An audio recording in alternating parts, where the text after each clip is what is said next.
My first guest tonight is 16 years old and he doesn't expect to live much longer. He wanted to be here tonight because he has something very important to say about the value of life. He came to national prominence in the last week off the back of a piece he wrote about young people and suicide. I'm going to quote you a bit from that piece now. "I feel angry that these people choose to take their lives, to ruin their families and to leave behind a mess that no one can clean up. Yet here I am, with no choice, trying as best I can to prepare my family and friends for what's about to come and leave as little a mess as possible. So please, as a 16-year-old who has no say in his death sentence, who has no choice in the pain he's about to cause, and would take any chance at even a few more months on this planet, appreciate what you have, know that there are always other options, and help is always there." Would you please give a big welcome to Donal Walsh.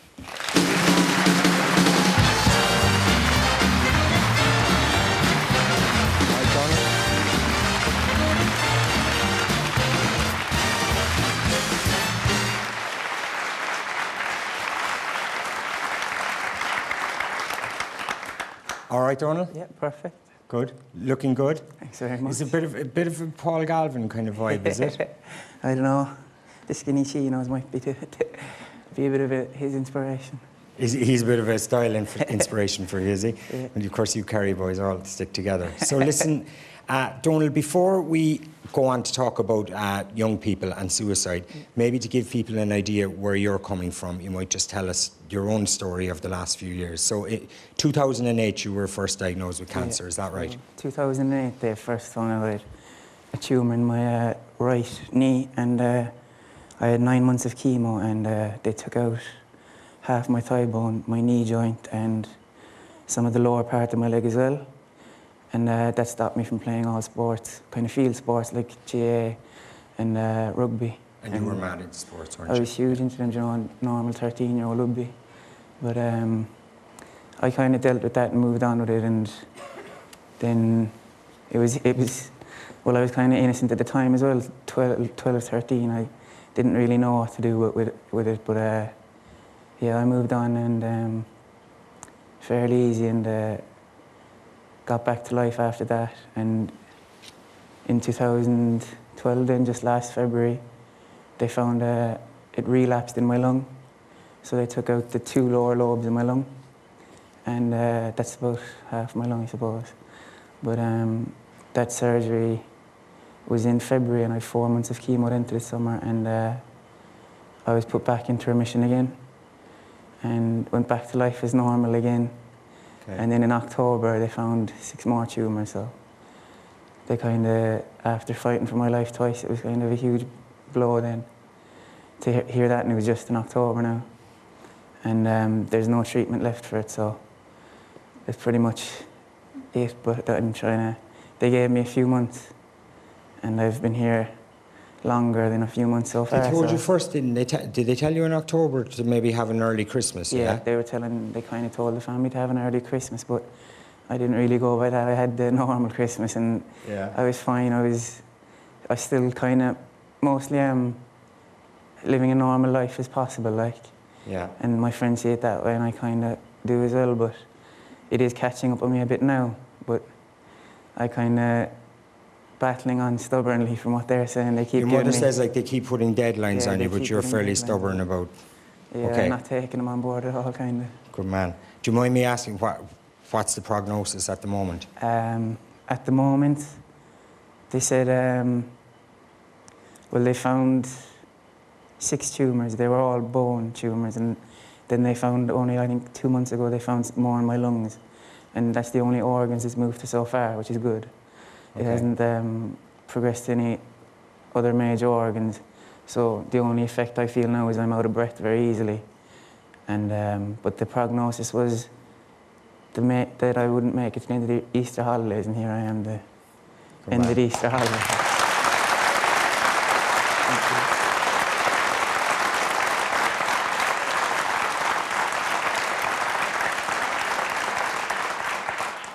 Now, I know you don't want me to pussyfoot around this because you're a very intelligent, articulate young man, and this is something you've thought about and you've talked about it a lot and everything. So, you know, some of these questions might seem a bit blunt, but you're okay with them, I know, and they're. So, I suppose the first thing is, look, like, none of us know how we would react if we got that news you got in October, never mind if we were 16. I was thinking of, I don't know if you remember Nuala O'Faolain at all. She was a woman who, she was a writer and stuff, and she was diagnosed with, or she was told at some stage her cancer was untreatable. I always remember a thing she said to her. She went on the radio with her friend Marion Finucane, and she said, since I found out that I was going to die, the good has gone out of life completely. But I don't get the sense for you that the good went out of life when you heard that you were going to die, did it? No, I don't think, I wouldn't, personally, I wouldn't have looked at it that way at all. I see all the good support that I'm getting in life, and I see all the good things around me in life that I'm going to be leaving behind, kind of.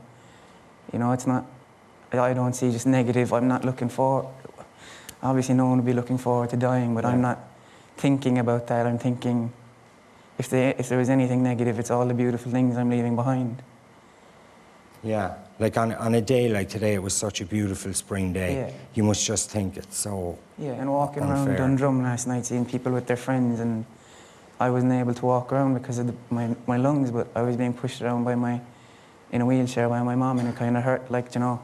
Yeah. To be seen, I should be with my friends walking around here, you know, back home in Tralee, and I'm going to miss out on that in life, but I'm leaving. I wouldn't say that the good is gone in life at all. I'd say I see more of the good that I'm leaving behind. Yeah. In the world, like. And like I was asking you yesterday, and you kind of said you've kind of come to terms with or made peace with the fact that you're going to die at the same time. Yeah. Yeah, I'll have to deal with it eventually, and it was the point from the start. I wasn't going to spend my days at home moaning about, oh, it's coming soon, it's coming soon. I might as well get on with life and take what the doctors are giving me and make the most of it. Like, there's no point in me sitting around crying 24/7 about what I'm leaving behind either. Yeah. I could appreciate it while I'm still here and still have the chance to. The funny thing is, though, you said to me you were preparing, that you've been preparing for when you're not here anymore. But I said, how do you mean preparing? But you meant preparing your friends and your family and stuff. You've been talking to all of them a lot and just... Yeah, I've been talking to them about what it's going to be like for them after. I mean, it kills me. I'm going to be leaving behind, like, my sister and not seeing her go through life happy, and my friends as well, my 4 best friends at home, like, that they've been like pillars for me throughout all this, and I won't be able to see them be happy throughout life or do as well as I know that they're going to do in life. But I have been talking to them and preparing them for what's coming, and they've had chats with me as well and about what their thoughts on it and how they're going to react after and what they're going to do. Yeah. Your mum and dad and your sister are actually here. Hi guys, how are you? This is Elma and Finbar and Gemma. So Elma, it must be such a strange, awful time, but at the same time, I suppose it's a gift that you have this time, is it, to kind of... Absolutely, yeah. It's just surreal. It's very hard to deal with, but you take one day at a time. That's all you can do, is just take one day at a time. Yeah. And you never know, like, we hope for the best, but it's not happening. But it's still very surreal, and it is hard to believe it, but one day. Yeah, it's the simple things, like you were saying to me there, he's too young, like, it's as simple as that, isn't it? Yeah, like, I should be where he is. There is no doubt about it. And cancer in children is an awful, awful thing for any parent. Yeah. But hopefully there'll be more research done into it and more money put into it to alleviate any other suffering in families. Finbar, I know that Donal is a terrible man for brushing off anyone who says he's brave or that, you know, he's carrying himself through all this so well and everything. He's like, look, I didn't choose it and all that. But despite everything that's going on, you must be so proud of the way he's carrying himself through this and his character like that he's showing. Each time that he got it, he fought back, and incredibly so. He trained rugby teams back to winning Westminster leagues and what you call it, cups. He's, you know, the second time he got it, he ended up cycling 60 kilometres, up to 60 kilometres after the lung operation last February, 12 months. He was up at 60 kilometres per day by September. And you know, he's a giant. Yeah, he really is. He's a fine man. So,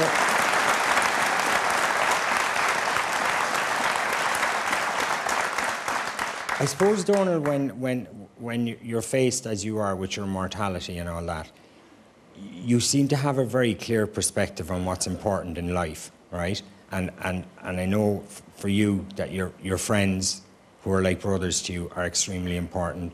Your family obviously are important. But the other thing that's important to you, and I know that's helped you through this a lot, is your faith, isn't it? Yeah, huge part in it. I wouldn't be where I am at all without it. Like, I see God has given me this challenge, like, but I may be used as a symbol for other people to appreciate life more. And that's the reason you wanted to be here tonight, is because so you wrote this piece, and now I think the message is getting out there. Just tell me what it was, why you decided to start talking about the issue of young people killing themselves. I just didn't want them to see suicide as a solution to any of life's problems. It hurts me to see them think about it, to see it among their friends. But it kills me because I'm here fighting for my life for the third time. I've no say in anything. And I'm still here waking up every day. And then they think that they have a problem and this might be a solution. That does make me angry, and I'm not gonna lie about it. But I've nothing against people with mental illness or anything like that. These people have to realize that there is help everywhere, that this is never going to be an answer. 20 years ago, it wasn't in society, it didn't exist among young people. So why should it exist today? And has it become it's become normalised as a thing to do, has it, among kind of lads your age and that kind of thing? In a way it wasn't before. Yeah, I wouldn't say it was normalised, but it's becoming more acceptable in society. And I disagree with that. I wouldn't want people to ever think of this permanent solution to their temporary problems. Yeah. And you think in a way that that the Lord that it might be part of his plan for you to talk about this a bit and to get that message out there? I wrote it, I didn't plan on it being published. It was published by accident, and I just see maybe if I'm meant to be a symbol for people to appreciate life, it mightn't be just suicide in particular, but just to appreciate life more in general, then I'll be happy to die if that's what I'm dying for. But okay.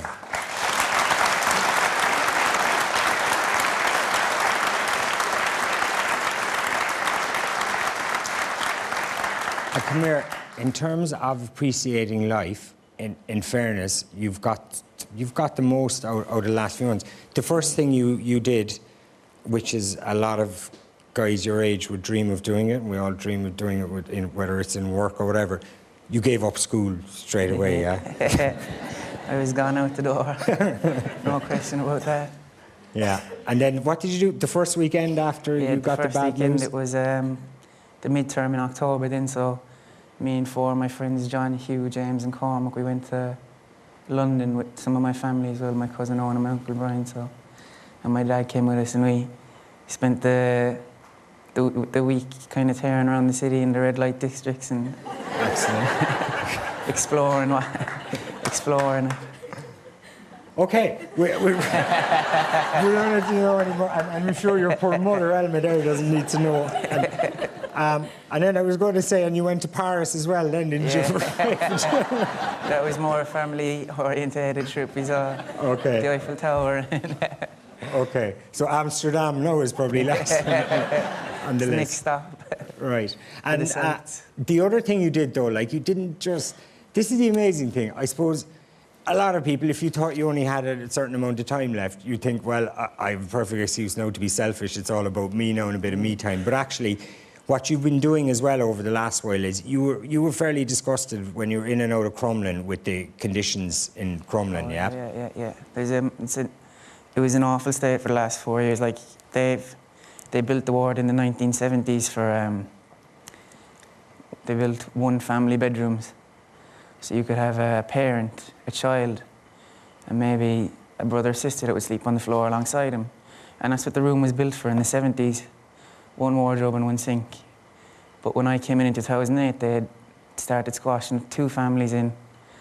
So I was to share a room, and mostly there is a lot of cancer among teenagers, but mostly the teenagers would end up with a baby with the family. Right. Then the machine's beeping, so you have to share a sink, share a wardrobe between 2 families, put up with the baby crying and the machine's going off. And then there's one bathroom between, I think, 18 kids on the ward. Jeez, right. Like the conditions there are a disgrace in the ward. Last June, I think they started renovating, and hopefully I think they're nearly done stage 1, but I can't say enough for the staff in there. It's unreal, because once you go in, the nurses become like a second mum, and Yeah. the doctors are there. The family and staff there are unreal. And how much money have you raised for them so far? I think in my name there's been about 50,000 gone up for the ward.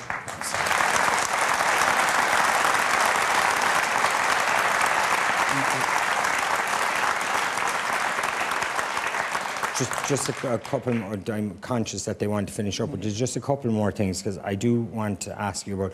You've made some friends during all this journey as well, one of them being Paul O'Connell, Yeah. who's been a great support to you, hasn't he? He's been huge. He's been right there from the start. Him and Shane Jennings as well from Leinster. They've been there from the start in 2008. Well, Paul O'Connell, you're telling me, is a wuss, yeah? I wouldn't be saying that now. He'll be on to me after the show.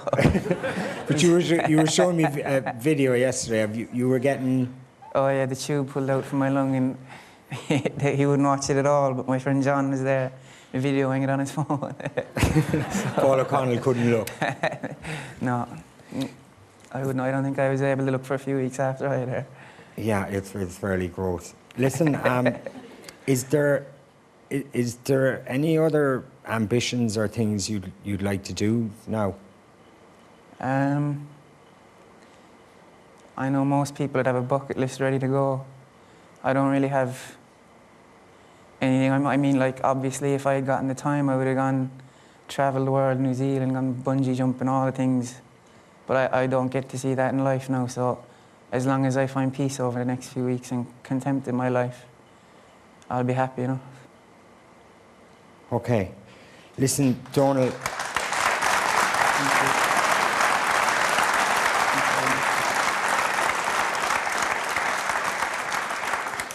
I know your time is precious, so I very much appreciate you coming in here tonight. Thank you for having me. And listen, I know you'll brush it all off and everything, but I know that the whole country is just thinking, like, you are a fine young man, and you know what, Donal, when you do go, I think you're going to leave a great legacy behind. But you're some man, you really are. Ladies and gentlemen, Donal Walsh. Thank you.